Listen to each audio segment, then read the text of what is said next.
Spiritual maturity is not about how long you've been spiritual. It's not about how many words you can say, how many teachings you can repeat, or how many times you appear disciplined on the outside.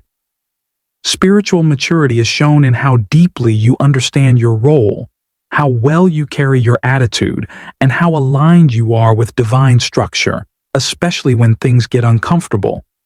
A spiritually mature person doesn't just obey when it's easy. They stay consistent even when it's hard. They don't just show loyalty when people are watching.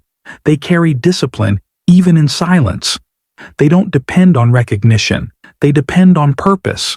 And they don't get shaken by correction, rebuke, or structure. They grow from it. Because in absolute divine monarchy, what matters is not how loud your words are, but how stable your spirit is. Spiritual immaturity gets offended easily. Spiritual immaturity seeks attention and validation.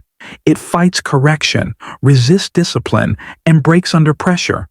But spiritual maturity embraces structure, welcomes order, and accepts correction with humility. Because it's not about ego, it's about alignment.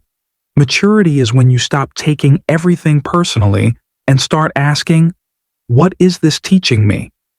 Maturity is when you don't need to prove your worth, because you already know your role and walk in it silently with strength.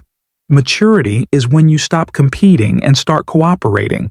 It's when your heart becomes teachable, your attitude becomes refined, and your loyalty becomes solid, not emotional, but spiritual.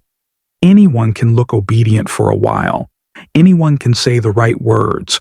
But only the mature will stay standing when divine structure challenges them to grow, change, or go deeper. So ask yourself, am I truly growing spiritually? Or just repeating patterns? Am I truly aligned? Or just comfortable? Am I teachable? Or just reactive? Do I carry maturity?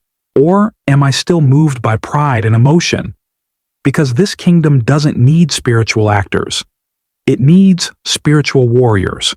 It needs hearts that don't crumble under pressure. It needs minds that understand correction is protection. It needs people who can serve with love, respect, and trust. Not just in words, but in consistent actions. Spiritual maturity is not a destination. It's a posture. It's not about being perfect. It's about being real. And in absolute divine monarchy, that's what keeps the structure unshakable. People who are not just present, but spiritually prepared. So grow deeper, think clearer, walk stronger. Be the one who serves not just with actions, but with maturity of heart and mind. Because titles can be given, positions can be assigned, but spiritual maturity must be developed. And it's what truly defines your place in divine order.